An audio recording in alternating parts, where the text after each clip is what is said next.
Welcome to the What's Going On podcast. What's going on?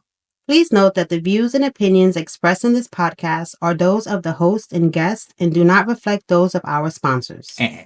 This show is for informational and entertainment purposes only and should not be considered professional advice. Take that. Listener discretion is advised.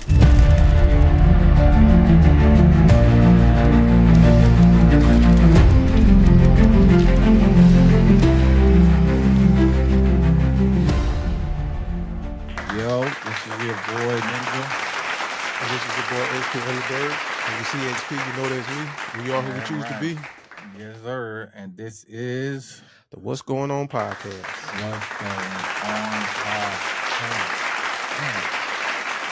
Felt like it's been a minute that we haven't potted. I think it's almost a month. If I'm not It mistaken. seems that way.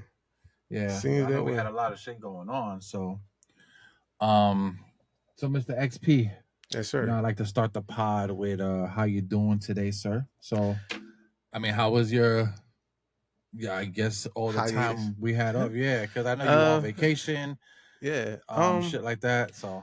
So we went on vacation to Florida. We went to Kissimmee, Florida. Mhm. I've heard that people in Florida like to pronounce it Kisame. I didn't know that. Oh, really? I didn't know yeah, that either. I didn't know that. I'm just hearing that right now. Okay. Yeah, but so what we did is like my dad's side of the family, like the whole family, like all my uncles, aunts, cousins, the kids, like everybody. So the whole we squad. we rent this big Right. house, like with about 10, 15 bedrooms. Everybody Nice. in the house for the 4th of July. This is our second. Unc was there? Oh yeah, definitely Unc was there, man. Oh man, damn, listen, I should have called you so I could talk to him. he was there, man. We went and rode go-karts, but they like the electric go-karts, right? Mm-hmm. So when we started out, he was behind me, and he passed me, and I was trying to get back in front of him. It was like, so when we was going around like the hairpin turns, he was drifting around the corner. Yo, I can imagine looking like when Bowser, you know what I'm saying, with his big ass shoulders and arms. He's good. Like he knows how to drive, so he's drifting around the corner. The way I came around the corner, I wasn't really turning. I'm kind of like trying to hit the apex to, so I don't have to take my foot off the gas. So as he's drifting and I'm coming, I hit him, and the back of my cart comes up and it comes back down on the ground. Like it was like a real wreck, bro. So Yo, I can imagine Unc in a go-kart. Yo, man, with his, because he's a swole ass dude, so it was like looking like Bowser, fucking just, you know what I'm saying? It was fun, bro. I swear, man, I haven't had that much fun in a long time, bro. But it was so fun. It was me, him, and my nephew Caleb. Caleb came in first place. Okay. I was in second place. How old's Caleb? Caleb is 16, 15, 16. Okay. So he was okay. I know he's getting ready to graduate high school. So when school starts, he'll be a senior. That'll be his last year. Okay. So I think him and Jay the same age. Him and Jay the same age. Okay. Yeah. But yeah, man, like it was fun, bro. Like so much. And then my female cousin Jemiah, she was racing as well, but she was like in the back of the pack, so we never got to see her. But yeah, man, so we never got to see her. We went, oh, Jemiah, all right, later. But bro, it was so much fun, man. It's this thing that we're doing, where we're celebrating 4th of July by taking a trip. So, so that's gonna be like an every year type of thing where you guys. It's that's that what way. Me and Jess we do. We just like every couple months we just like yo, we're doing this. You know what I'm saying? Like, you know, so that's what we want to do for Christmas, because Christmas sucks. You know what I'm saying?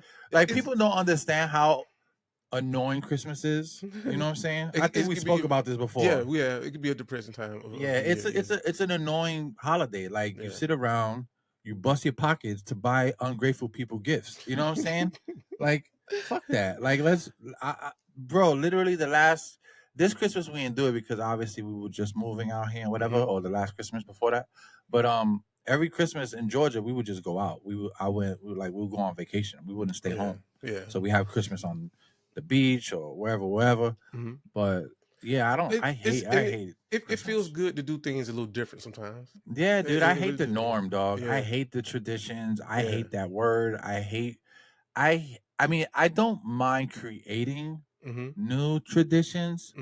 You know, like for instance, like you guys want to do this 4th of July thing. You know, maybe every year just go out on vacation instead of sitting around. Yeah. You know, waiting for somebody to blow their fucking hand off on some fireworks. Like, go do something different. You know what I'm saying? Yeah. Like, it don't always have to be this. Like, that's one thing I think America and just the world is always stuck on tradition, and they never. They're too scared to shake it up a little bit. Do something. You know what I'm saying? Like, yeah, all right, you got tradition. All right, 4th of July, we get it. Blah blah blah. But can we like integrate some new shit with it? Does it always have to be the same old shit we've been doing for like 100 years? Like, I don't know. It's just I don't know. I just hate doing repetitive shit, bro. The trip that we took, it really put things into perspective for me. Like, I just had like an epiphany or an aha moment, or like, you know, just an enlightenment moment. But real quick, because I don't want to take up too much time. It made me like, okay, we need to take more vacations.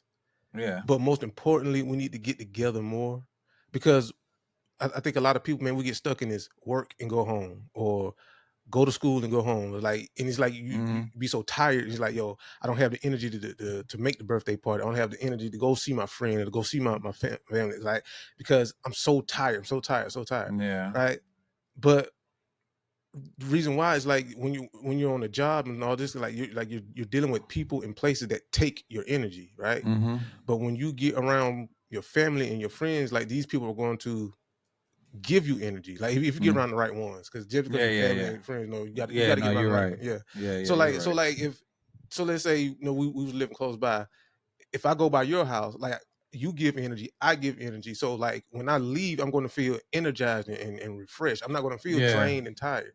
But I think we kind of get caught up in that I have to save all my energy and time for work, and you just kind of like you're just stuck in that state of being, and I feel like that's not how we're supposed to live. So I'm going to make more of an effort there to go see family. I'm going to make more of an effort to get my friends together, and, you know, just kind of help everybody get out of that work and go home mentality and just feel drained and used, man. So that's one thing that I took away from this trip, man. And to people that's listening to this pod, man, I hope you guys adapt that same mentality. So when the next time you get invited to that birthday party, or you get invited to go out, and it's with like some genuine people, some genuine friends, like people that don't take from you, go.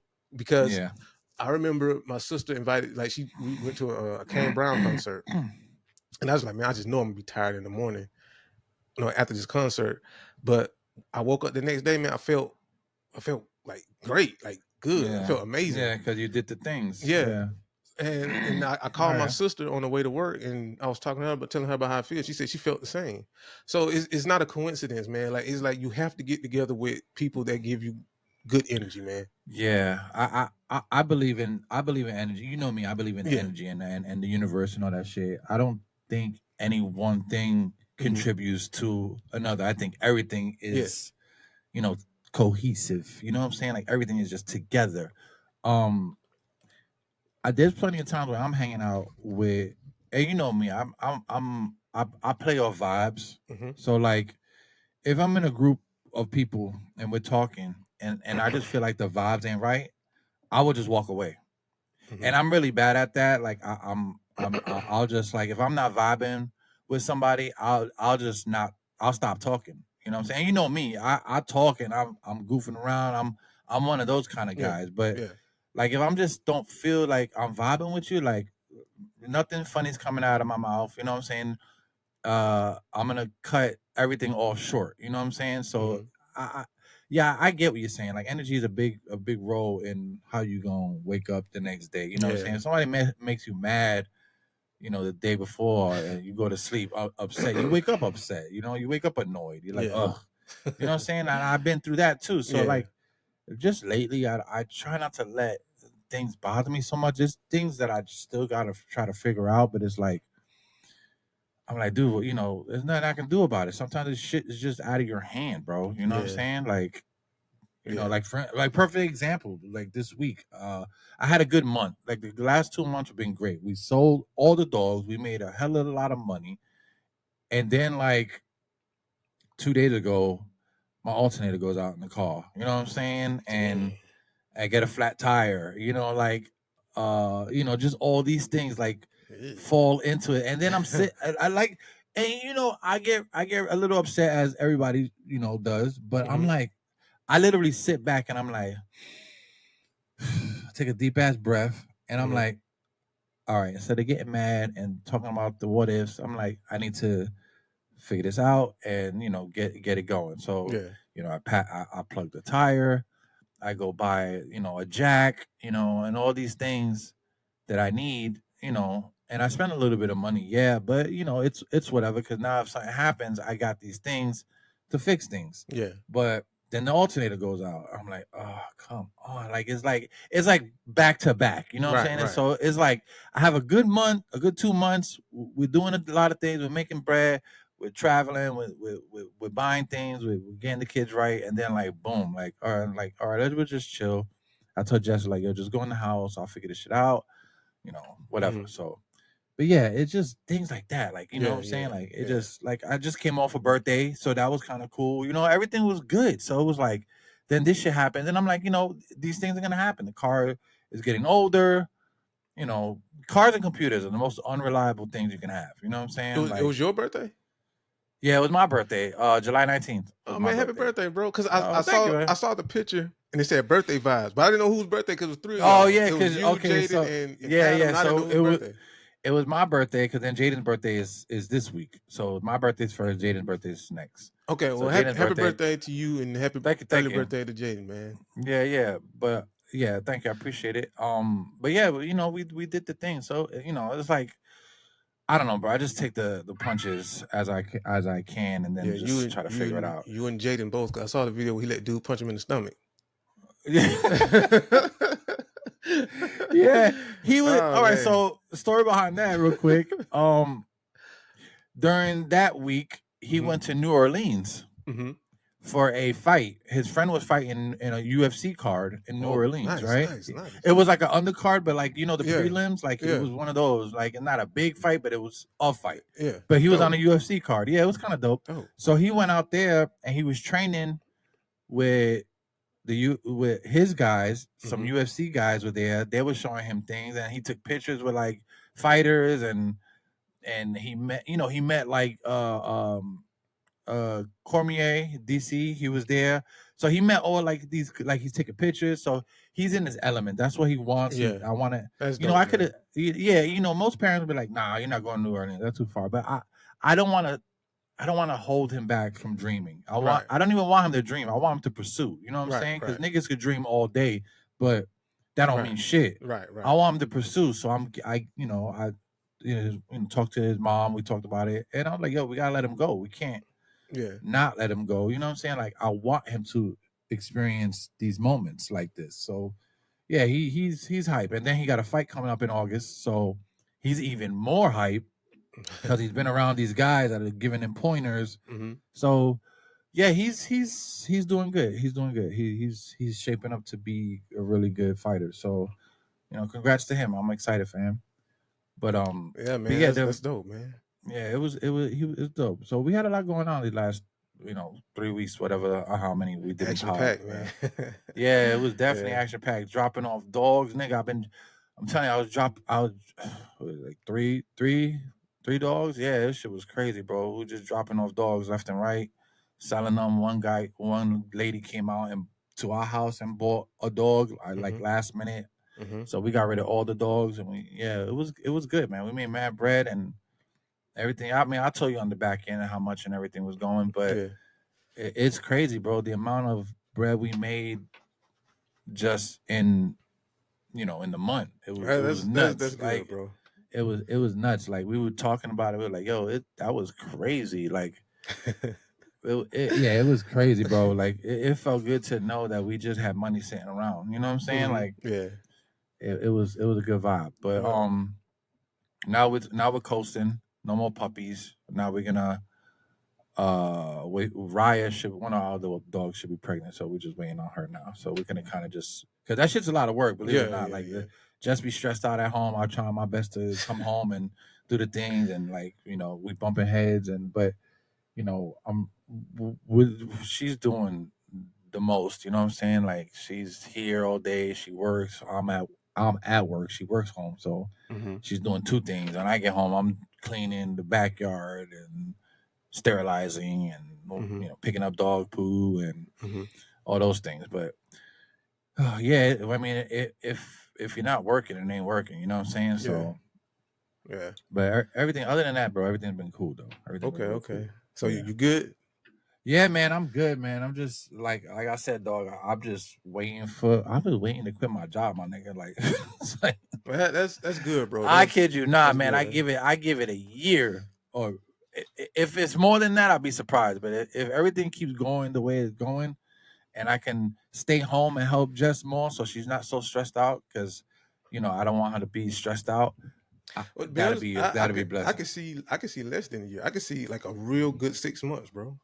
Yeah. I mean, if 6 months, you could probably if we keep having good litters back to back, and everything is smooth, then yeah, it could definitely be 6 months to a year, bro. Like seriously, like to the point where I don't need to deal with any kind of outside jobs. You know what I'm saying? I could just literally work the puppies, get some land, or get a house out in the outskirts where I'm not in the city limits, and even build my small little garage. I could work on cars on the side also, because I also could do that. You know what I'm saying? I just don't have the space, and it's so hot out here. I don't want to do it outside. I'm not doing that outside mechanic shit. I'm sorry. That's a whole, not in Florida, my dude. Like that's a whole. I respect to the people who do it because they need to, but I don't need to do that. I'm not doing that. Bro, it's just too. Bro, I was out changing my alternator a day ago, and it was like 4 o'clock. It was right after work. I did it, and the sun wasn't even all the way out, and I got fucking sweat. Like somebody just fucking poured a bucket of Gatorade on my face. I'm just pouring, but I'm like, yo, I gotta get this shit done. I'm out there breathing like I'm on Mars. Like, just coming out like, yo, you need water? I'm like, I look like fucking, when SpongeBob and Patrick get dried up when they go out in the land, when they went to Sandy's, when they went to when they went to the land of the tree, they were water. Like I was so, and then it's humid, so it's like it's the sweats on you. Like my sweat drops had sweat drops. That's how much, you know what I'm saying? Like my teeth were sweating. Crazy, like everything was just wet, bro. When I came inside, I took a shower. Like my underwears, I could have wringed them shits and fucking like this shit was crazy, bro. But yeah, dude, like it's things like that I can get into and make extra bread. So yeah, those are the things I want to do. But I don't even know, bro. Like I said, me and Jess have a lot of plans, and we've been talking them out loud, and hopefully we can execute them. Because so far we've executed everything we wanted to do. You know what I'm saying? Start our own business. She's working from home.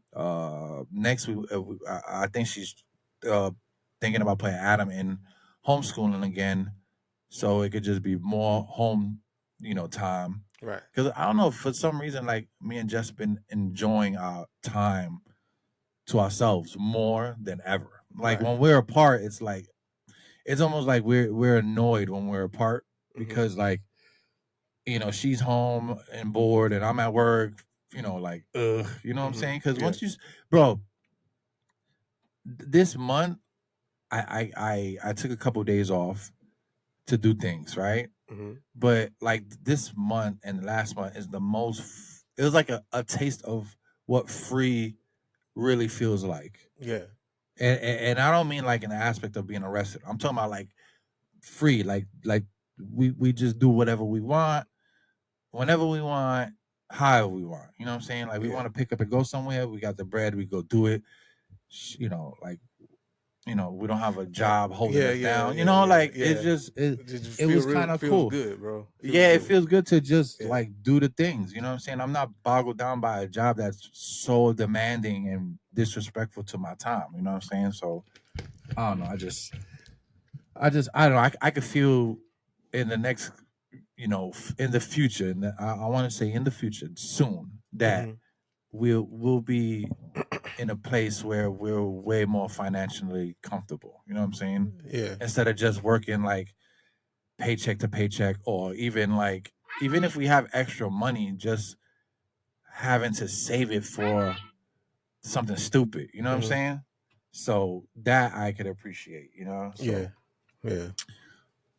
But yeah, dog. Other than that, man, like I said, everything's cooling, bro. No trouble.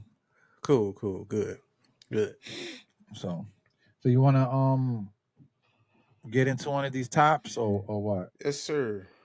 So what's this first one we want to talk about? Our first topic, man, we're going to say rest in peace to Malcolm Jamal Warner.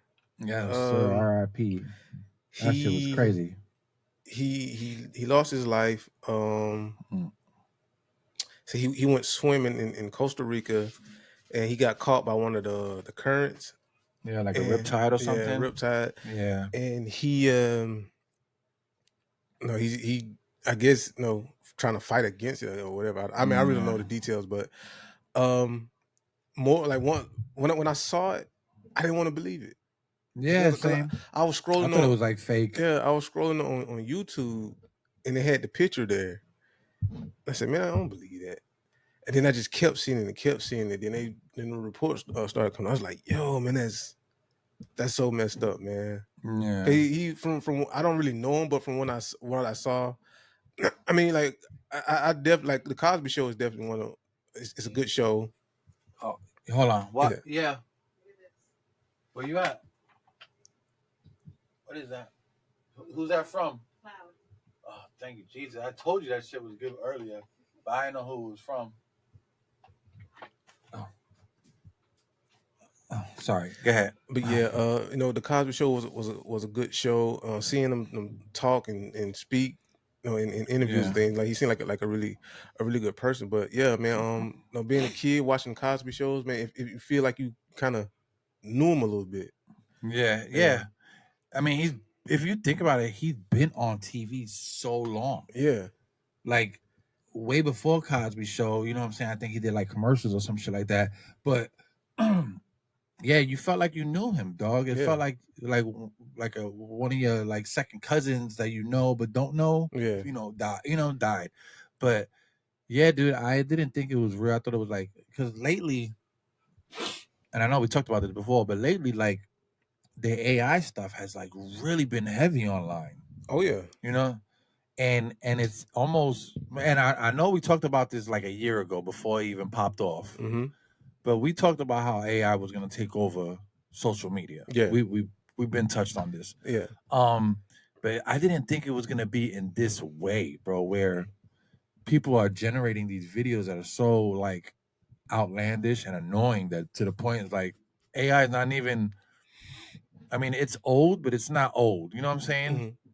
And it's already annoying. And then it's a lot. It's so much. Like you don't know. It's so much. Like, yeah, you don't know what's going on. Yeah. It's like to the point where it's like it went from, and this is crazy, but it went from bitches shaking their ass and showing their tits to AI videos doing it now. Like, I don't know if you've seen it, but like they're doing this thing where like they recreate cartoons into people, but like they're all like sexified. You know what I'm saying? Yeah. Like the ones it was crazy. I see like with the old people talking sexually. Yeah. And I think there's one with the gorillas and the monkeys acting like black women. Yeah. So I, like I said, I think, I mean, back to Malcolm. He was definitely a staple on for television and movies. You know what I'm saying? And so R.I.P. to that boy, man. Yeah. He will be missed, and he was so young too, bro. Yeah. Like, he wasn't even that old, kid. So it was like crazy, but that's one thing, man. Respects to his family and all that stuff, condolences. But condolences to his family. I don't fuck around when I go somewhere and I don't, bro. If I can't see my knees, I'm not going any deeper. Yeah. Word up, bro. Because one, I could swim, but I don't know how to swim. You know what I'm saying? Like I could figure it out, but I'm not a swimmer. You know what I'm saying? Mm-hmm. So I'm not fucking around in the water. Yeah. That's one. I can get out of the water. So I'm not like a Michael Phelps, but if my feet can't touch the ground, I can swim to get out of the water. Yeah. But if it's like swim good enough to maybe save someone, I don't think I can do that. Yeah, me neither. I'm the same. But tragic. Rip Current. Rip Current. Yeah, I don't fuck with any of that. You'll never catch me anywhere where the water's just riding crazy. You know what I'm saying? Crazy.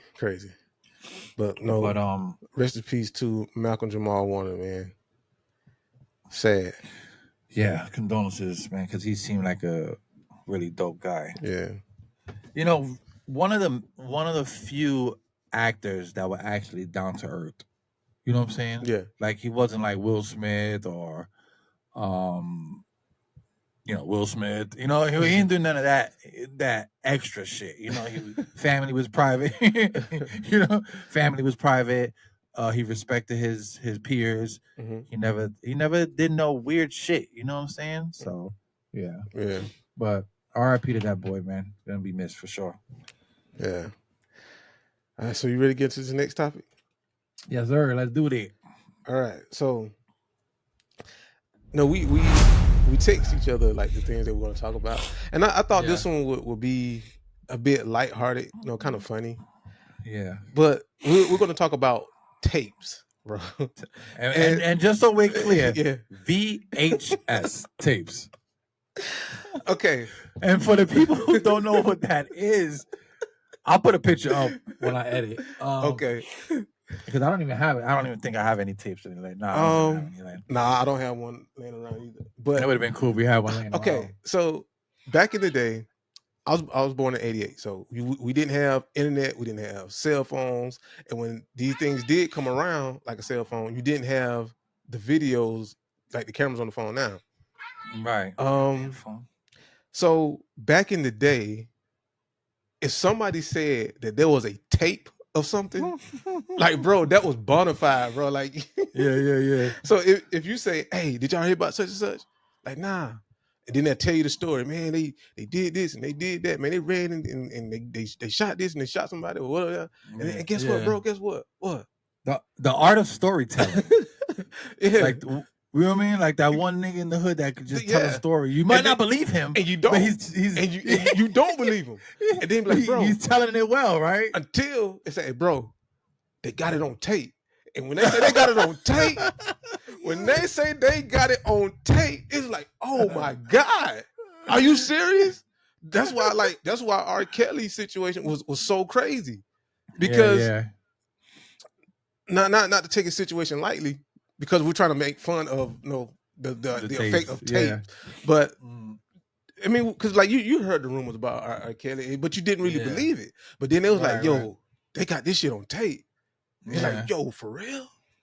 It's like if somebody said that they got a tape, like, oh my God, bro, like, yo, you going to jail for sure.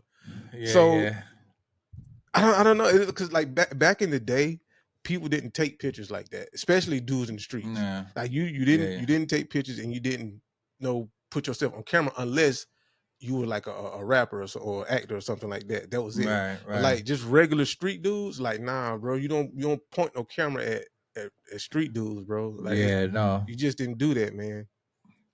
So when something went down, they said they had a tape, but they got you on tape, bro. It's like the impact of that is like, you just had to be alive during that time to understand the impact of that. Because like I say, now that everybody has cell phone videos, like it's like you exposed to so much. It really has to be like really like over the top for it to really be like, yo, this is messed up. But back then, if somebody had you on tape and you actually like saw the tape, bro, it was wild. But not only that, like it now, like nowadays, anytime I go out, for some weird reason, I expect to be in somebody's, video or picture.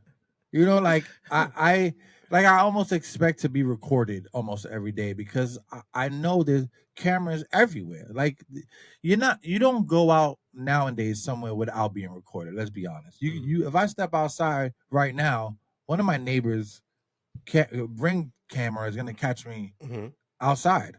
So it's like you're being recorded all the time. Like it's almost like it's weird. You know what I'm saying? But back in the day, there was no cameras, Right. and if there were, they were really fucking trash. But when you were out of your home, you were almost free to the point where it was like nobody knew where you were going. Right. You know what I'm saying? Right. You can disappear for a little while and then come back and have something to talk about because you did something without nobody knowing. Nowadays, you can't do anything without somebody knowing. I walk out the house. Check this out. I walk out my doorway. My door tells everybody in my house I left because because I have a smart lock, so it's attached to phone. It sends a text. Oh, Ninja just left. Unlocked and locked door. Jessica gets the post. The kids everybody gets the notification. Even on the TV, it tells me when my washer and dryer finishes. Damn. So like, I walk out the house. Like I said, my lock tells you I'm gone. My Ring doorbell camera sees me and sends a picture of me to everybody saying somebody's at door, just left. You know, I get in my car and then my other camera sees me and tells another notification that I'm out again. So everybody knows I'm out in less than 5 minutes. Everybody knows I left, whether they're in the house or not. If they're out, they know I left, you know? So you have no privacy nowadays, you know? And I'm not trying to say that to be some weird shit, but you really don't. No. You walk out the house, people already know you're gone. They're getting text messages, live, you know, your phone, GPS, Life 360, like everybody knows you're somewhere. And nowadays it's kind of cool because you can feel a little bit safe in case you get kidnapped. But on the flip side of that, you never have a chance to tell anybody a story because they know the story as it's unfolding. I get a notification that just left. My first instinct is to be like, oh, she went somewhere I didn't know about. So me being the husband I am, I'm like, hey, everything all right? Where you heading? And that's not me being nosy. It's just instantly. Yeah. I'm like, yo, where'd you going? Maybe I wanted to go, or if you're going to Walmart, you know, get me something. And it's not because I'm trying to dig her location. I'm just be like, yo, you know, if you're going somewhere to get food, you know, but I'm already digging into the story. Like, oh, I'm going out to do this. All right, cool. Well, so I already know half the story. So what I'm trying to say is that nowadays, there's no stories being told because everybody knows where you're at all times. Yeah. You know, I can't go anywhere without somebody recording. If I go to the beach and something cool's happening, 50,000 people are already recording the shit that's cool. So I don't have a story to tell when I get home because everybody already saw it on YouTube. You know what I'm saying? Yeah. So yeah, man. I don't know. It's like in this day and age, like, yo, we got you on video, and it's just like so. But back then, when you didn't have cameras like that, and somebody said you gotta say, yo, we got you on tape. Yeah. Like, bro, that was like that was conviction. Yeah. I was like, bro, we got the tapes to prove it. All right. Yeah, I remember like when you watch Courthouse shit. We got the tapes to prove it. Yeah, that shit crazy. Yes, sir. But yeah, tapes. Oh man, I remember. I'm trying to remember when was the first time I was introduced to a tape, and I want to say it was in my uncle's house because my uncle always had the flyest shit. As a growing up, my uncle was the one who always had like you know the Nintendos, like he had the fly shit. Like he had a little bit of bread and he used to get the cool shit. Like he always had my uncle's house. Always, every time I go to this nigga's house, he always has a different setup. New TV, new wall unit, new radio, new every time. And he always had fly shit, like I said, clean. But I think the first time I got introduced to a VCR was at his house. And it was the top pop-up one that you hit and it pops up. It wasn't like it wasn't the one you push through the front. It like popped up. And then you can push it back down. And you push it back down and you hit the play. So I want to say it was his house where I got introduced to video, and I remember watching. It was probably like I want to say it was Land Before Time, or something like that. It was it was Land Before Time. I think before Disney was really big. You know what I'm saying? And yeah, I remember being introduced to that at that age. I don't know, must have been like 4 maybe. But yeah, and then as I got older, it came easier to get, and you know what I'm saying. But yeah, I remember VHS, bro. Yeah, that shit's crazy. I'm an old nigga. Good time to be alive, man. Yeah, son, for real. All right, well, RIP to the VHS. Yeah, that shit's been there for a while. But I guess we could get into this next one. All right, the next topic, man. We are talking about the Jacksonville police. I forget the guy's name.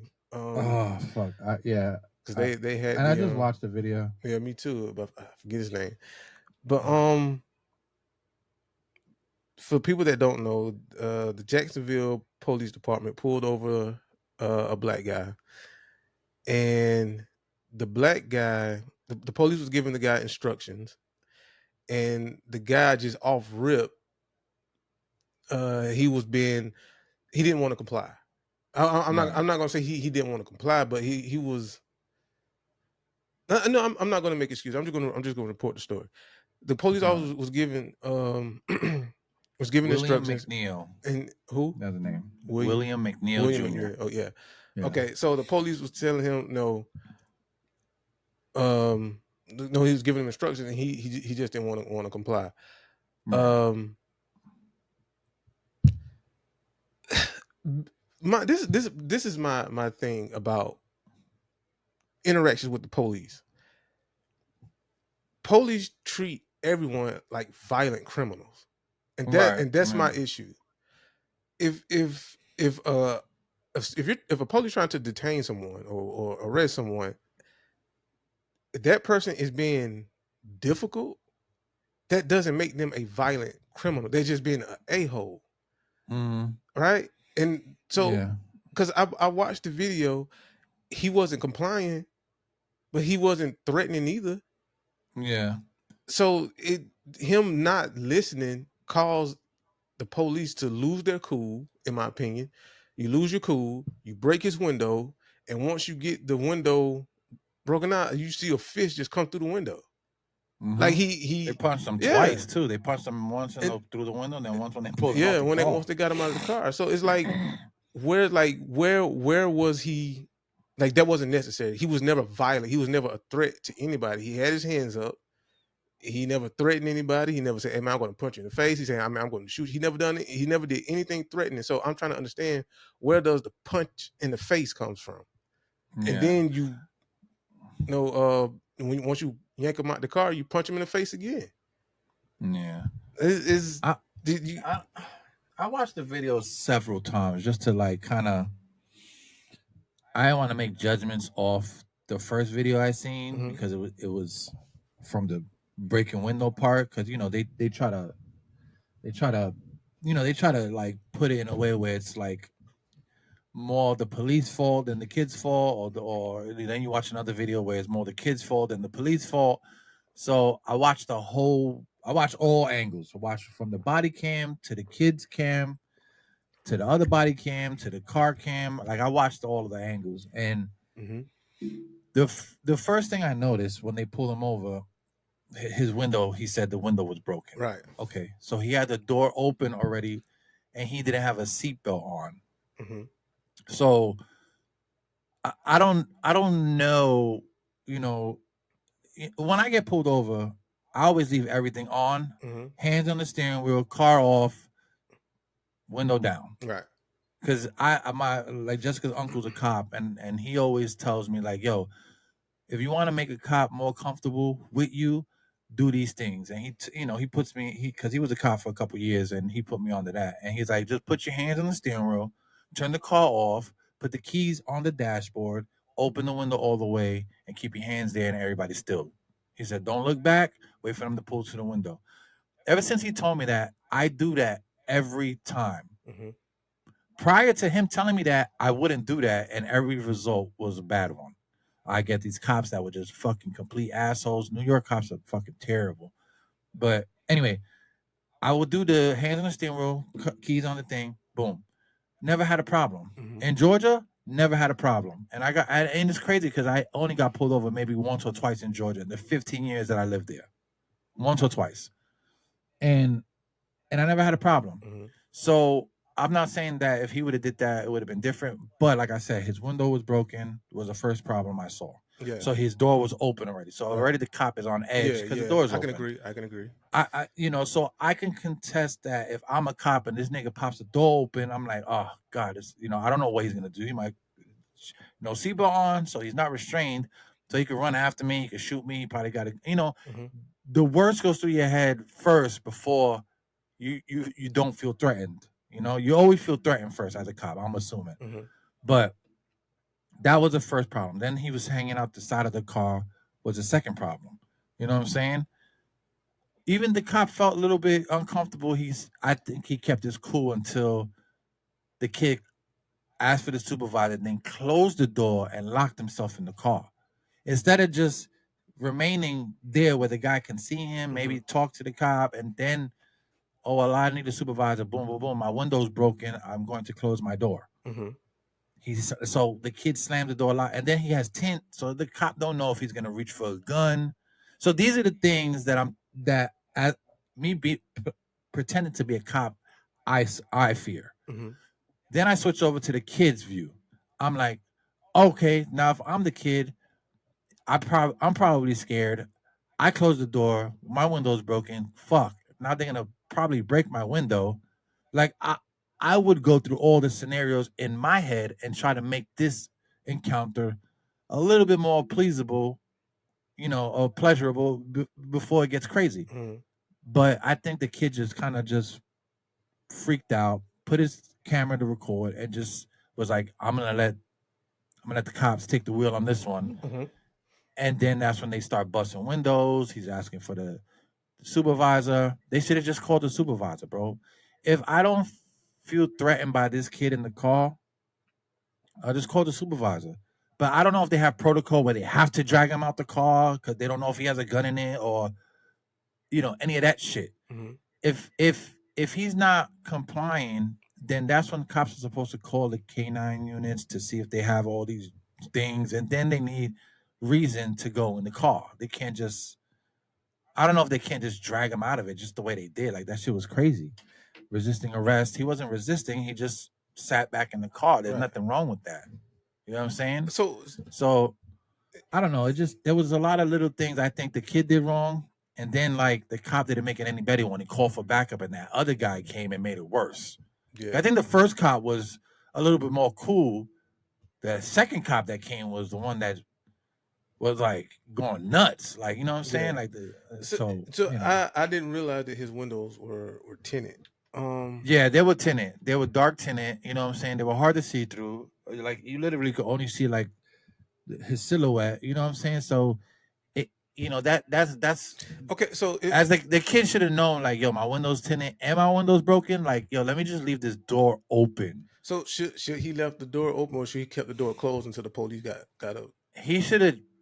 To be honest, he should have left the door closed and wait for the police to come to the car and opened at least his back window and let the cop know, like, hey, my window's broken. I can't roll it down. Can I open the door? You know what I'm saying? Yeah. Or what do you want me to do? You know what I'm saying? Like, and I feel like the kid was cool. Everything was calm. I think he was a little bit upset at first, but then, like, he started, like, his, he cleared it out a little bit. But I think he should have did that a little better, because now it looks like you are, now it looks like you're the troublemaker. Even though I felt like he was just a young kid and he didn't know how to. Right. When you're a young kid and you get this, looked like this is the first time he probably got pulled over like this. You know what I'm saying? I'm pretty sure he got pulled over before, but like this was probably his most intense, being pulled over. Because I'm not even gonna hold you. I've been pulled over a bunch of times, and I've had encounters with cops that were a little bit intense to the point where I was like, yo, something about to go down right now. You know what I'm saying? Like, so I had to keep cool because, like, I know if I said or did something, I'm gonna lose this battle. You know what I'm saying? There's one thing you got to realize: you're not gonna win against a cop. Not at that moment. Yeah. You're not. At that moment, you are not. You're not gonna win. They're gonna beat the fuck out of you, and either kill you, put you in a wheelchair, or you're gonna end up, you know, $1 million lawsuit. Either way, you're not gonna win in that moment. So it's like it's always gonna be a lose-lose. You know what I mean? So question. This is my question. If you're a cop and you are fearful that the person that you pulled over might have a gun in the car and they could possibly shoot me or harm me or whatever, does it say? Okay, and I'm gonna use this situation. So them breaking the window and using their aggression or whatever, how does that say I was scared I was going to get shot? Yeah, I agree, and that's what I'm saying. Like it's almost like why you couldn't just wait there, call your supervisor. The kid obviously doesn't have any weapons. I would have, if I was the cop in that case, and like I said, I don't know protocol. I don't know cop protocol, so I don't know if they have to drag him out or get him out just to make everything safe. I don't know by any means. I'm just saying I don't understand if the kid's in the car locked and they don't feel threatened by the kid. I would have at least asked the kid, is there any weapons in the car? I'm calling my supervisor. That's fine. Do you have any weapons? Is there anything in the car that can hurt or harm me? I don't know if they're allowed to, like I said, I don't know. But they could have did that. If not, the cop could have went back to his car, you know what I'm saying, called for backup, got a supervisor there, and you know what I'm saying, and let that be that. And because the kid has the right to ask for a supervisor, from what I understand. You can do that's a thing. Yeah. So just do those things. But I don't know, like I feel like sometimes these cops just like they just jump out the window, bro. I'm like, bro, like it's like time and time again. It's like why we keep repeating the same mistakes. Like these angry cops come in and start busting shit up and breaking shit down, and I'm like, because they get off. Was any of that necessary? And like they always get off, and they will take a ordinary citizen who's a first time offender and make an example out of them to deter people from whatever they did. Yeah. So why can't they do the same with police? That's what I'm saying. Like I don't know. And like I said, the crazy thing is like he was a young kid. I get it. Kids kill. Anybody can kill you. Yeah. But like if I don't feel threatened, like this is just me. If I don't feel threatened by somebody, I'm not gonna jump out the window or beat them up. I don't think they felt threatened by the guy. They don't like being told no. Yeah. You know what I'm saying? Like that, and that's the problem. Bro, it's I can't tell you how many times I've been around people where you tell them something that they don't want to hear, and they get upset to the point like they want you to lose your job. Like I'm like, bro, like because what? Because I don't agree with your views or I don't want to do what you tell me to do. Like, bro, like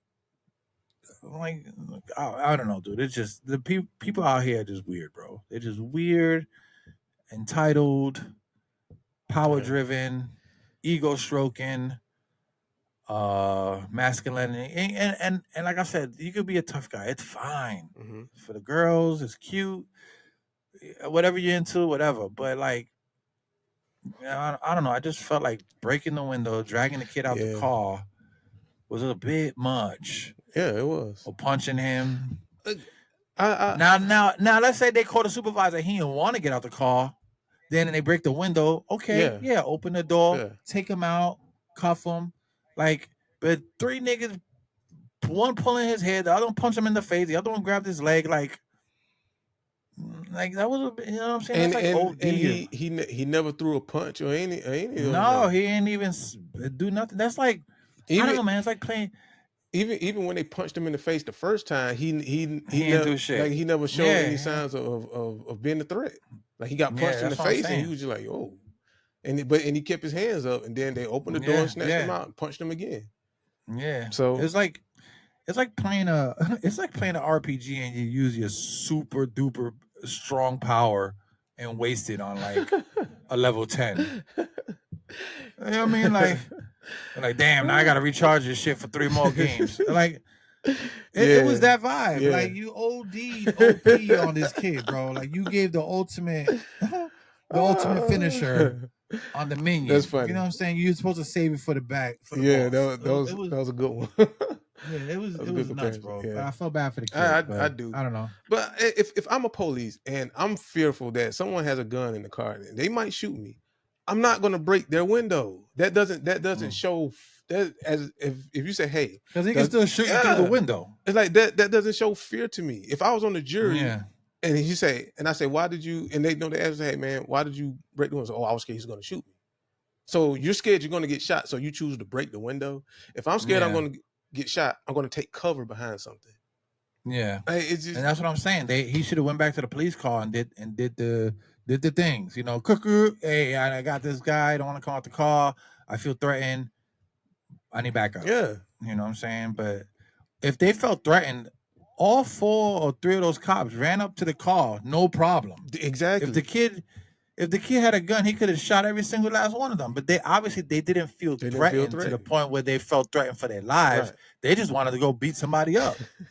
That's what it looked like to me. That's exactly what it looked like. If I feel threatened for my life, if I'm walking down the street and I see a bunch of people and I don't feel threatened, I'll walk right through them. Mm-hmm. Now, if I feel threatened, I'm going to go around the other way or I'm going to cross the street. See, you know what I'm saying? Mm-hmm. But if I walk through them, in the back of my head, I'm like, yo, if I walk through these guys, I don't feel threatened, but something might happen. Right. I might get poked up. I might get robbed, but fuck it. I'm a tough guy. I think I'm be all right.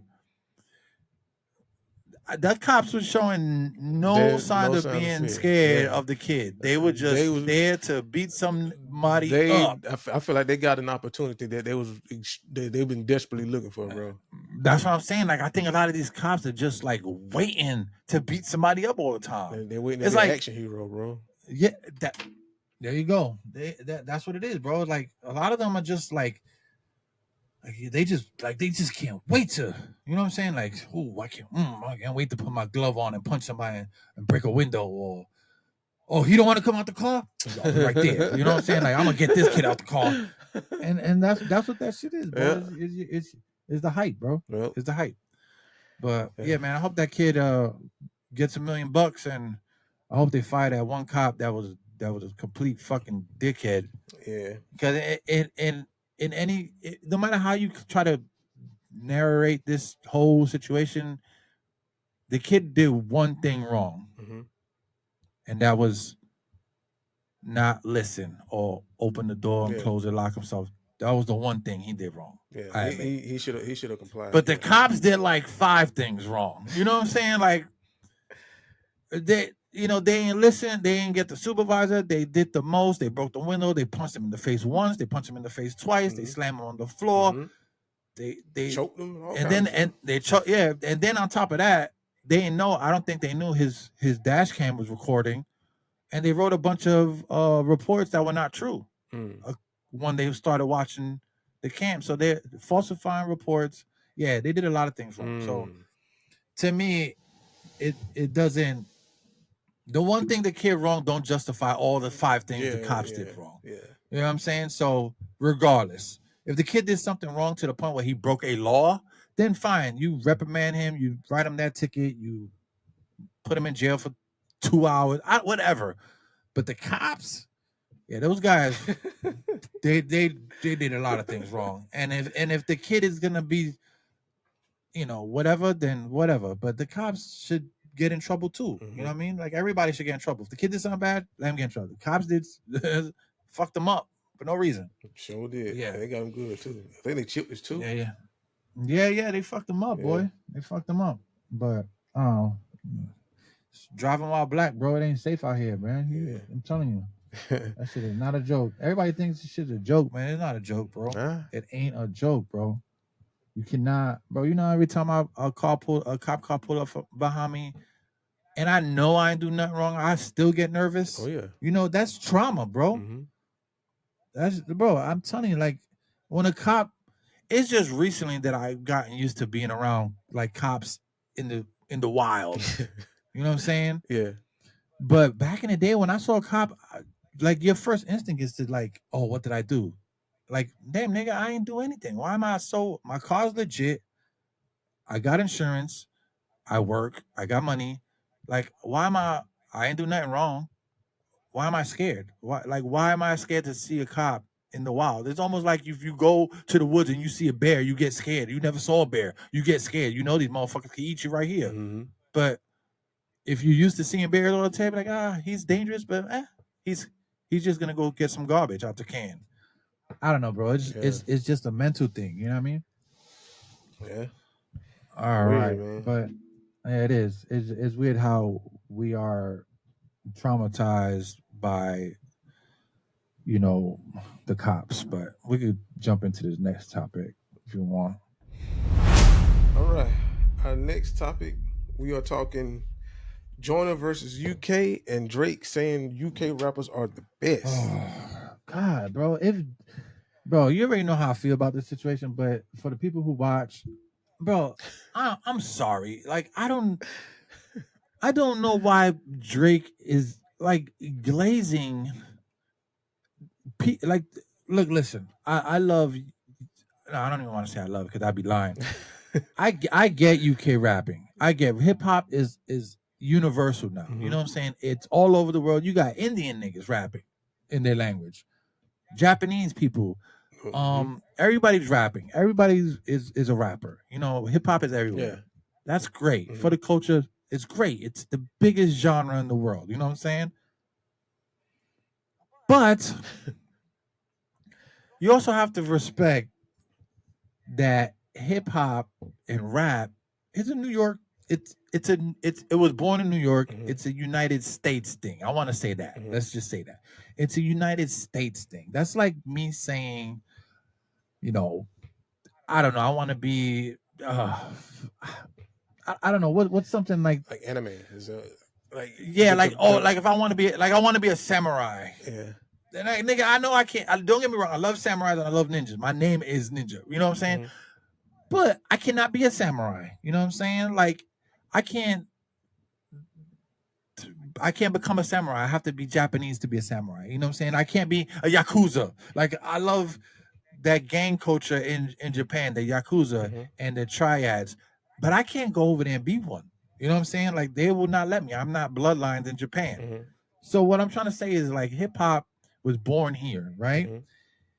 You can't say Drake, you can't go to UK and be like the best rappers are in UK when you just came off a tour with 21 Savage, he's a UK rapper, I guess, but he's, you know, whatever. And Party Next Door and all these other guys you just had a whole career with, and go and say UK rappers are the best rappers. Mm-hmm. Like that shit's crazy to me. Even though you have a downfall with Rick Ross and 2 Chainz and all these guys, you can't say you weren't around the best rappers. You were. Mm-hmm. You're around Wayne. Like how you gonna say UK has the best rappers and your mentor is Lil Wayne, my nigga? Like that. But, and this is the thing. Wait, real quick before I forget. This is the thing I don't like about Drake is that when he man, I'm trying to put this as easy as possible. He is the kid in the classroom that wants to be friends with somebody so bad he's willing to lie and say the dumbest shit just to become your friend.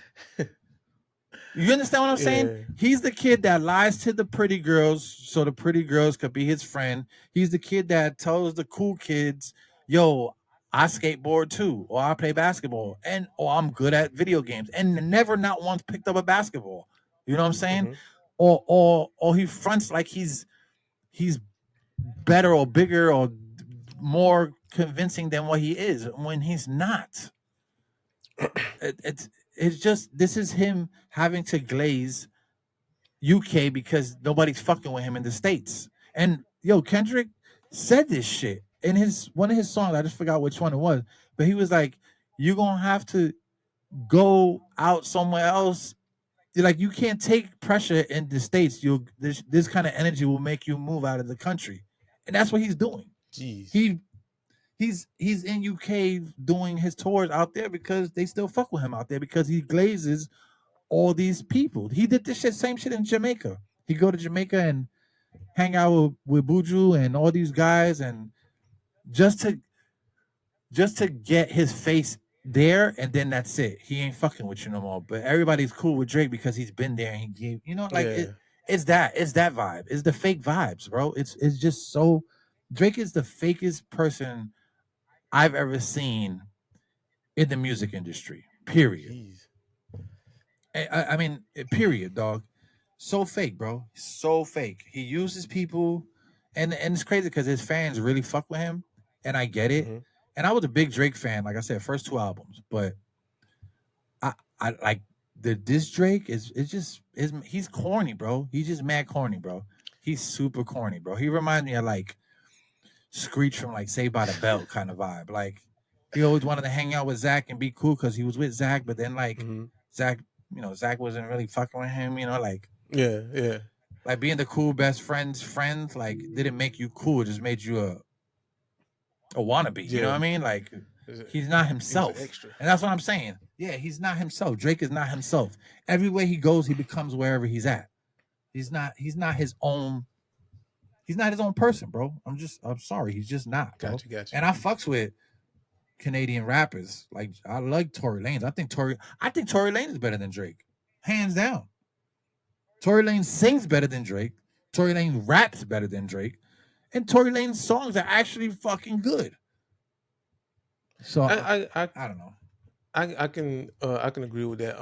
My thing about Drake, wasn't Wayne the best rapper ever?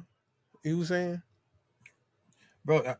He said how many times he said that during the Pusha beef with Wayne, like 15 or 10 years ago. Drake said that Wayne's the best rapper, blah blah blah blah. Mm-hmm.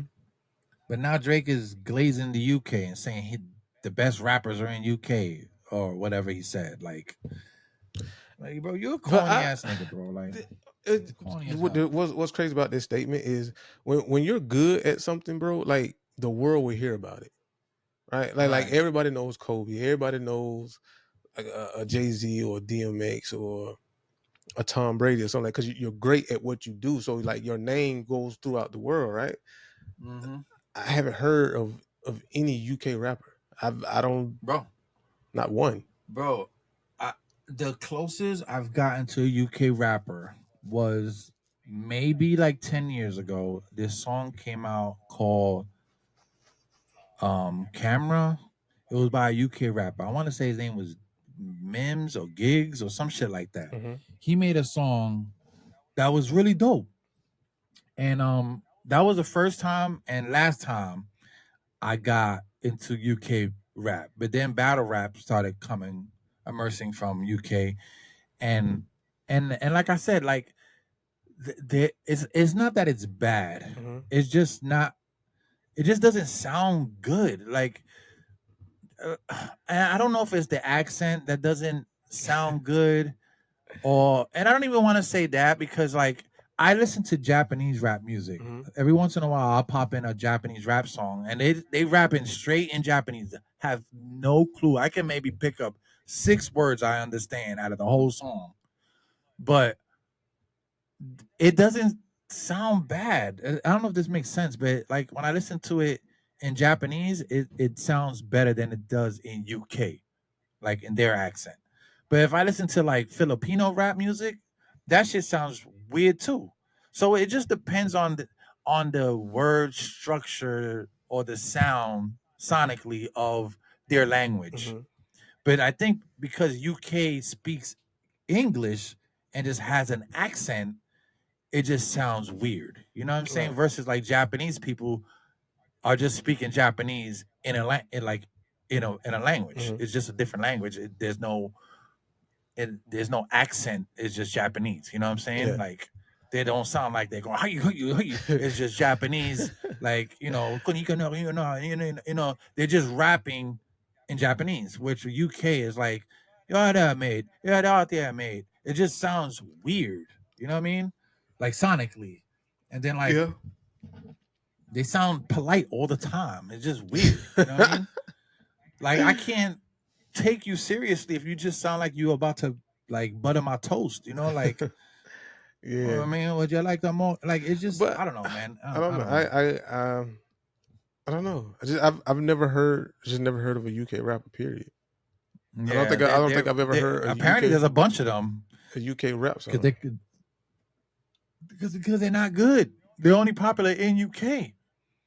Because they're really not good. And this is me like doing my homework, trying to like find some good UK music. Mm-hmm.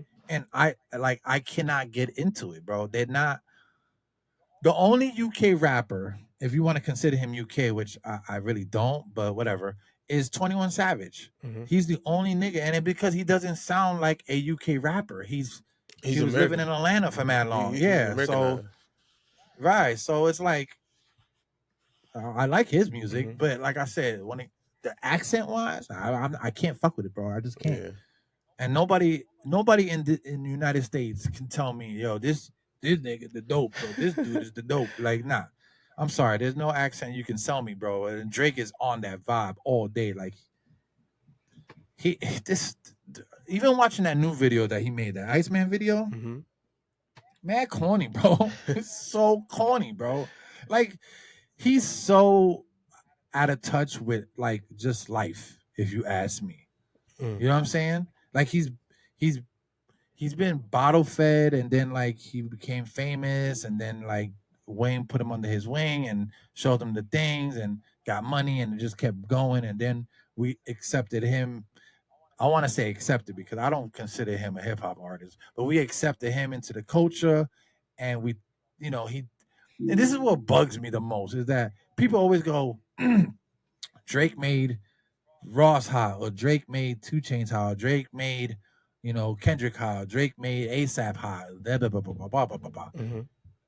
And in one aspect that might be true, but in the other aspect, think about it. If Drake wasn't on the songs with these guys, we wouldn't care about Drake, bro. To be honest. Because Drake, as good as he is with other rappers, he's not good by himself. Like you can't there's certain Drake songs that I like where he's by himself, but most of them he's with other rappers. You know what I'm saying? Yeah. You know, most of the songs I like with Drake from back in the day, he's with somebody. He's with Lil Wayne. I like the song when he's with A$AP Rocky and 2 Chainz and Kendrick. I like the song when he's with Cole. I like the song when he's with 21 Savage. Mm-hmm. Like, I like these songs. Don't get me wrong. I like Drake's songs. I don't like the shit when he's by himself singing and crying about some shit that I don't want to hear. Yeah. You know what I'm saying? I agree. So, and I think that's kind of why I got off Drake. It's all about women and how they can do better without men and all this kind of stuff. So it just kind of got like repetitive to me. So it's just mad corny, bro. Like Drake is to me, he's just that corny nigga at a party doing the most to try to get seen. You know what I'm saying? Mm-hmm. You ever been to like a birthday party or like a club or somewhere where like there's always one guy who's doing the most because he wants to be seen? Right. You know what I'm saying? That guy. That obvious. Like he's just talking loud and he's like telling lies, doing the hand gestures. He's making up stories and you know, like that guy. That's Drake, bro. The corny nigga in the party, bro. Like he just wants to be seen and heard, and that's him right now, bro. That's him always, but that's mostly him right now, bro. He just wants to be seen and heard, bro. You know what I mean? Well, so what's the Joyner versus UK thing about? So I don't even know the goddamn UK rapper's name. It's like Sparta or something like that. I don't know. Apparently, this UK rapper came after Joyner, saying that he raps like he goes to the university to learn words to rap, or some shit like that. He said, but what made it so random is that it came off the strength. It came off the strength of what Drake said. So Drake said that weird shit on like a Monday or whatever, or Saturday or Friday. I don't know. Whatever day he said that shit.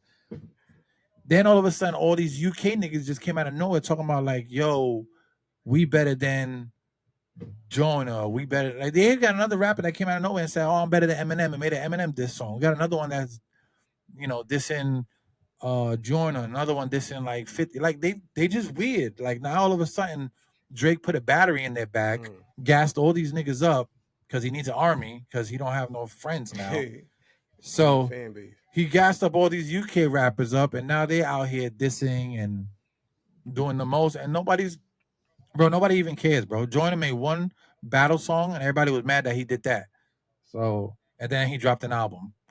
Nobody cares, bro. And he made the song is funny because the song is titled "Nobody Cares," and he ain't wrong. Nobody cares about you UK niggas rapping, bro. Like y'all stay over there and y'all do your little pocket. Just remember where it came from. Y'all ain't put us. I'm gonna say this as clear as possible. And Central Seas, he's a UK rapper also. I don't know if you heard of him, but he's a white boy UK rapper. Trash, if you ask me, but everybody loves him. Something about him. I don't know. I think he's trash. But he came out and said that Nike Tech, UK put people on the Nike Tech. And I'm going to say this respectfully. Before that little faggot was born, nigga was wearing Nike Tech. We were wearing Gore-Tex. We were wearing all that shit. Mm-hmm. The tech suits, you didn't put nobody onto that but yourself, homie. And I'm going to say this one more time. You UK rappers did not put us onto anything. Nothing. We created this shit. We started this shit. We birthed this shit. We made this shit popular. We got this shit going. Y'all ain't put nothing on, bro. There's nothing, bro. This is how biased I am to hip hop because I was born in the Bronx. Mm-hmm. I was born in the 80s, so I was right there at the tip of when hip hop was like, it was like if you told people back in the day when I was young, you told them you like rap music, they look at you like you told them you like the devil. You know what I mean? Like that shit was frowned upon. If you like rap music, you were a piece of shit. You were just trash. It wasn't nothing you could take serious. It wasn't like if I told somebody I'm gonna become a lawyer. Like, oh, you got dreams. Okay, cool. Or if I was gonna become a doctor or some shit. Nah, if you told somebody back in the 80s you like rap music, they look at you like you trash. Yeah. Like you ghetto. Like you a nobody. So there's nothing. I watched hip hop grow in New York. All right. I remember the Rakims, the KRS-One music. I remember when Dangerous Minds came out, but I remember these whoop whoop at the sound of the police. I remember all these songs coming out and me being in the hood bumping these things. Slick Rick, all this shit. So these UK niggas cannot say they gave us anything. We birthed y'all. Yeah. And okay? Yeah. Y'all ain't respectfully, like I said, respectfully. New York, then, it moved up to like Virginia, Buffalo, Connecticut, the South. Then the South came into play and we gave the South, we gave the South, and then the South made their own sound. And like I said, make your own sound. Mm-hmm. You know what I mean? Mm-hmm. That's what people don't understand. Like that's why I respect South rappers because they made their own sound. You know what I mean? Miami, even Florida, like they made their own sound. Like Mississippi, like all these people who come out of these weird places made their own sound. Right. So that's what hip hop is, bro. UK, y'all don't sound like anything. Y'all sound weird, and you didn't put us on the night, bro. I'm sorry. I'm gonna stand on that shit. Nobody put none of us onto it. We put the world on it. Which is weird because Nike is an American company, correct? Exactly. Like, what the fuck you mean you put Nike like this? And that's what I'm saying. Like, this is what happens when we let niggas to the barbecue. You know what I'm saying? Like, you let these kids come in. They think they're rappers. They think they know what's going on, but they don't know who the fundamental players are. They don't know who the Rakims. They don't know the Slick Ricks, the KRSs. They don't even know the Jungle Brothers and all the guys before they started putting curse music in rap. Before they started putting curse, like they don't know these guys. Like bro, it just drives me insane, boy. It drives me insane, and I can't stand it because I'm 100% hip hop head, and I hate when other places come out and say some wild shit. Like, we put New York onto this. Like, yo, cut it out, bro. Yeah. Cut it out. Because we even, like, and this is for an example, and then I'll end it here. Big brands like Gucci, Louis Vuitton, and even little smaller brands like Iceberg and Evisu. Y'all niggas didn't know nothing about these brands until Jay-Z, Biggie, Nas, Rakim, Slick Rick. I put on my Gucci underwear. Like, they've been rapping about these things for a long time, making these brands hot. So you can't even though these are European brands, we make your brands pop. So even when it's your stuff, we making it hot, is what I'm trying to say. Yeah. You understand what I'm saying? Because if it wasn't for these rappers rapping about Gucci, if it wasn't for Biggie rapping about Gucci, nobody would give a fuck about Gucci but Gucci. Let's keep it a beam. If these niggas were not rapping about Gucci and furs and icebergs, nobody would care. Nobody would care. So even though you guys make nice clothing, we made that shit pop. Hip hop makes everything better. Yeah, it does. You know what I'm saying? It's like I always say, if the culture fuck with it, it's gonna make money. It's gonna make money. It's gonna be big. Yeah. And it's so crazy because we could do that to somebody else's brand, but we won't do it to ours. 100. You know what I mean? We won't do it to ours. We'll sell out Fubu. We sell out Sean John. We sell out. Bro, there's dozens of companies that sell out. Urban companies that sell out to these big brands because they don't want to deal with the big brands cutting their balls off, bro. We always sell out. Yeah. But yeah, I'm gonna leave that shit there. All right. We got one more topic, man. Let's do it. All right, we're talking the Epstein list, man. Oh God. Do you think that thing is ever all right, so did the list ever come out? No, they're saying that there's no Epstein list. Oh, so they lost it. Oh, they can't find it. There's a list, bro. They've been talking about this list for like 5 years, 6 years, and now all of a sudden there's no list. Exactly. Come on, bro. But they're saying that there's no Epstein list, and I think one of the reason why they want this thing to go away is because both parties got people on that list. One of the biggest names on that list would be Donald Trump. Like that, because bro, a lot of the reports of people are saying that Donald Trump's name keep coming up a lot, and with Epstein. So I'm almost 120% sure there's a book with a bunch of people's names on it, locked in a vault somewhere in somebody's house. The problem is the reason why that book ain't coming out is because of all the names are on the list are high profiled. And I'm almost 100% sure, like a top 5 rappers list. You know how we always say top 5 or top 3, Biggie, Jay-Z, and Nas, in whatever order. Yeah. I guarantee you the top 5 people on that list is probably Trump, Oprah, and probably Diddy. You know what I'm saying? I wouldn't be surprised if I hate to say it, but I wouldn't be surprised if Jay was on that list. He probably listen. If you were anybody who was anybody, you went there, even if you didn't know what was going on there. And I think that's the problem. Like, and I forgot, I watched this somewhere. It was a podcast. It was this black dude. He was really good on what he was saying. But he mentioned this. He's like, if you're rich and you got money, he's like, people are gonna invite you somewhere. You might not know what's going on at that party, but you're at that party because you're rich, right? So as soon as you walk in that party, you're a part of that party, whether you know it or not. Got you.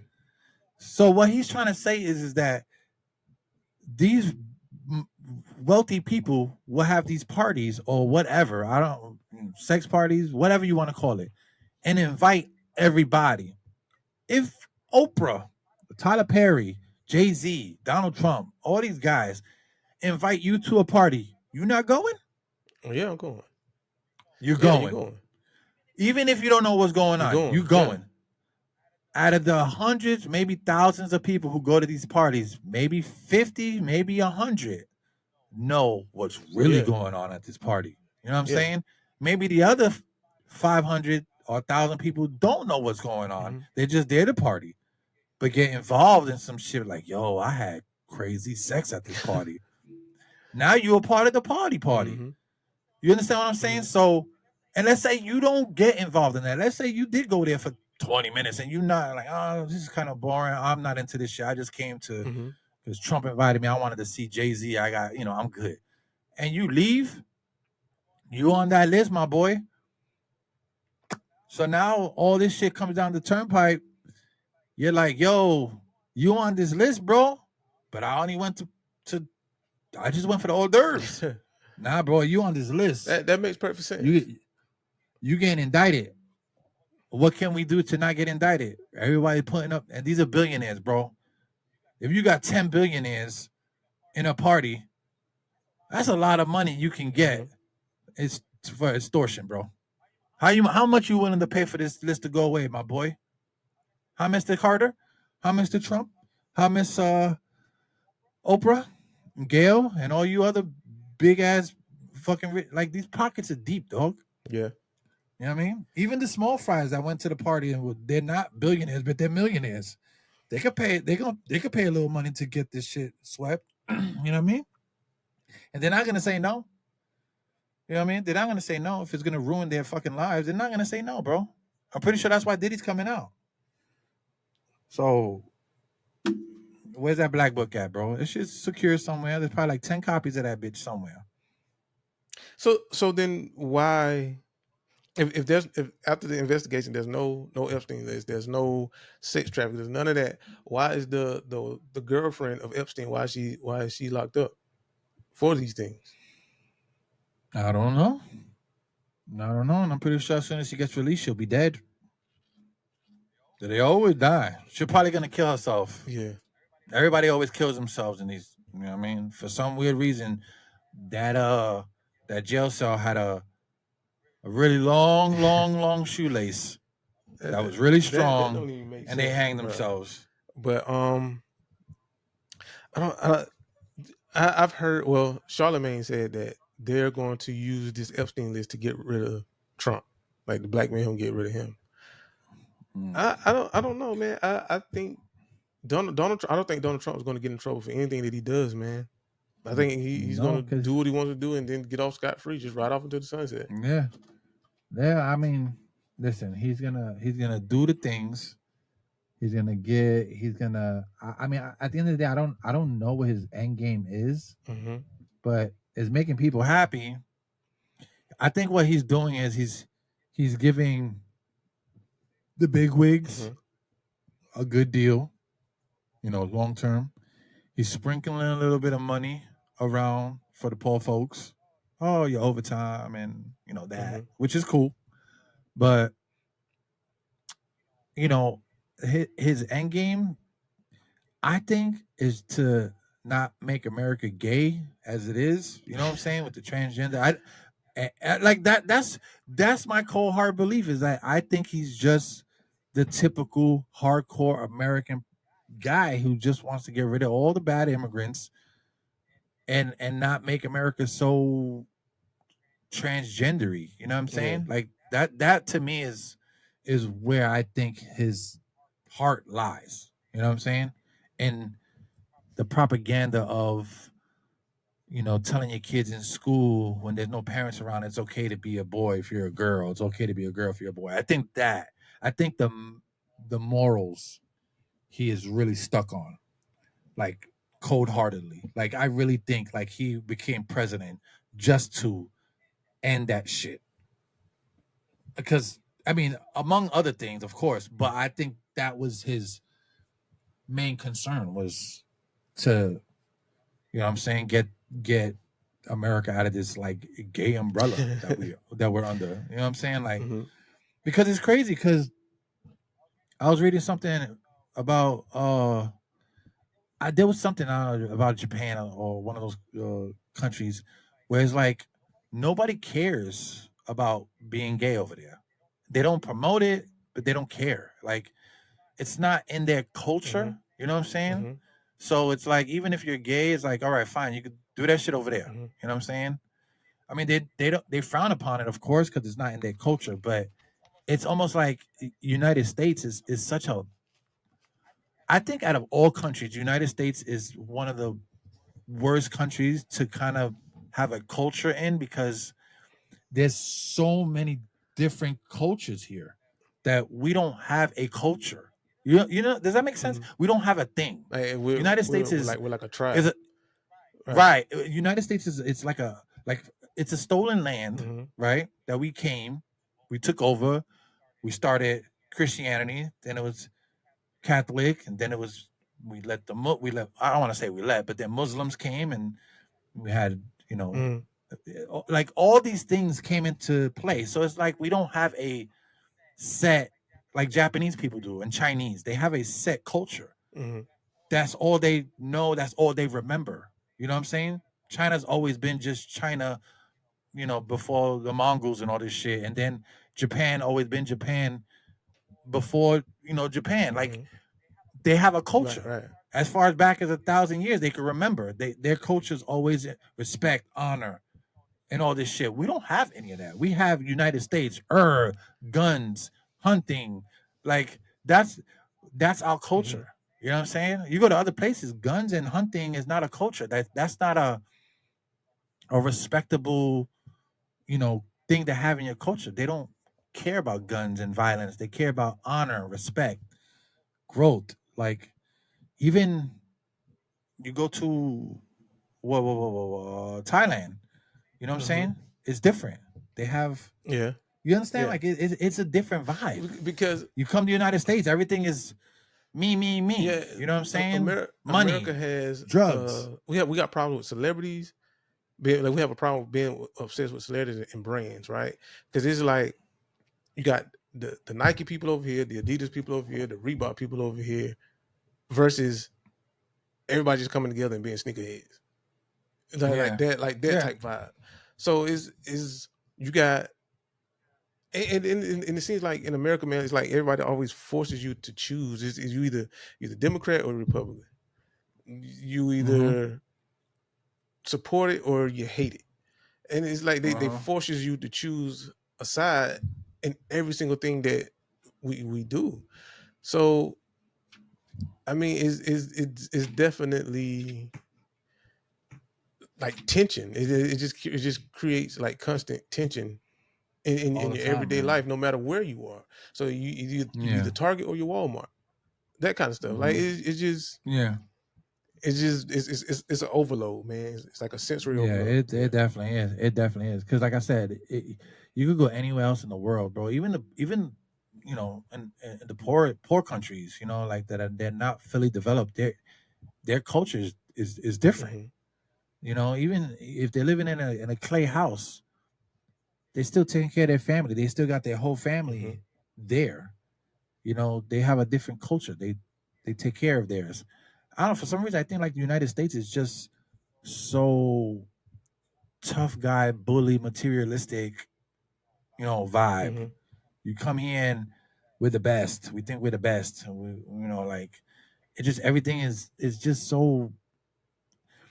Yeah, I don't want to say macho, but like, you know, like everything has to be so like rah rah rah. Right. Like, we don't have no, we have no like. Can we be nice? You know, why we can't be nice? You know, why we can't be loving? You know, why we can't be wholesome? You know, like, why do I have to go to Georgia to see nice people? You know what I'm saying? And why do I have to go to New York to see how shitty it can be? You know, like, it's just like it just don't make sense. It's like, you can go to Japan, and anywhere in Japan, they're always gonna be nice. And I'm not saying like they're the best or whatever. I'm just saying like the cultural you know, they're a different kind of culture. They're nice, you know what I'm saying? Yeah, even if they're racist, you don't see it. It's not blatant in your face. It's not like, oh, we hate you because you're black. It's not. They don't do none of that. You know, like I'm not saying that they don't have it, but I'm just saying like out here we're like, oh, we're gonna hang you, motherfuckers. Like that shit's crazy, bro. You know what I'm saying? Like, I don't know, dude. It's just wild, boy. It's just like to this day, like I could go somewhere and I hear somebody say some wild shit, and I'm like, yo, it's 2025 and people are still talking like this. Yeah, like I would never forget, dog. This is true story. I would never forget. I was in work at Volkswagen, and I heard somebody say, "Turn that nigger shit off." Damn. I kid you not. A true fucking story. I was talking to you? And they were talking out loud. I had rap music on. I don't want to say who said it because I don't know if they watch, but I don't talk to them anymore and they no longer work there. But that was the kind of energy. If I had that was if I had to guess, I would say it would be the Master Tech. It was not the Master Tech at that time. He became one, but he wasn't the one at that time.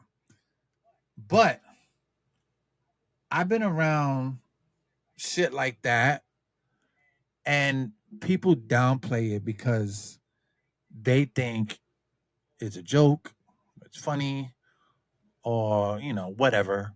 But to me, being Spanish, you know, and coming from the hood and just knowing the things and having all kind of friends, it was just weird because like, I'm like, bro, like you do realize I'm a brown person. Like people just don't understand. Like they I don't know. I don't know, dude. It's just we could be here all day talking about this shit. But what I'm trying to say is like I've seen it. I've heard it. I watched it. You know what I'm saying? Like I don't know. Do you remember the guy who remember we used to call him Coach? Remember Coach? Yeah. Bro, I've had discussions with him outside of work because Coach was awesome. Frida and Coach were probably my two favorite people there. And you know, me and Coach were really, really close. You know, and I know he used to be a real coach, like a teacher in one of the schools over there. I think he coached Walker and Matt at one time when they used to do football, or whatever. But anyway, you know, he's an older guy. You know, I had a talk with him one time, a real deep talk, and I'll make it quick because I know it's so much time to go. But you know, he lived in the South all his life. He said, he's like, George, you know, you wouldn't believe the shit I've seen in my lifetime and the people who do the most disrespectful shit to me coming up as a kid. I was like, you think you guys have it bad now? It was way worse before. And I can believe that because he's older, so he's seen them things. But he's like, what you think is going on here or wherever is far more deeper than you can ever imagine. And I let that, you know, you let that sit for a little while, you know, and talking to a lot of the folks out there, they put you on the game and they tell you. But I don't know, man. I just give everybody the respect. Bro. Yeah. I just give everybody the respect. That's it.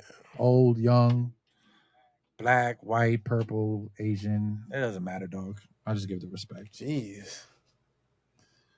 But yeah, dog, that's my story. I mean, I have plenty of stories of people telling me crazy shit that I wish I can talk about it, but I think that's a whole separate, like, that'd be a whole separate pot we got to talk about that shit. Yeah, bro, I'm telling you, bro, I got. We should do a pod where we just talk about all the racist shit we've ever seen or heard. That's what we should do. Just to put that shit out there, just so people can hear the stories we have. Because, you know, I feel like a lot of that shit gets swept under the rug and nobody talks about it because they feel they're going to get in trouble by their jobs or in trouble by somebody who's, you know, they with. But I would like to one day just sit here and talk about all the racist shit I've dealt with. Believe it or not, me being a light-skinned Puerto Rican kid or dude. Throughout my life, bro, I've dealt with some crazy, and it's probably not as bad as some other folks, and I'm not trying to compare, but I'm saying everybody has been through some racist shit. You know what I'm saying? And I feel we should sit down one day and do a pod where we just talk about all the racist shit and the most racist shit we've been through. Because I'm telling you, bro, I got stories with me, friends, at work, out of work, school. I've had teachers that said wild shit to me. And like I said, boy, the majority, and I hate to say this because I have plenty of white friends, but this is nothing against them. This is just against the culture, I guess, or whatever you want to call it. Most of them were from white people who told me these things. I had a white guidance counselor that told me I wasn't going to be shit unless I pick one of these two careers. Like, seriously.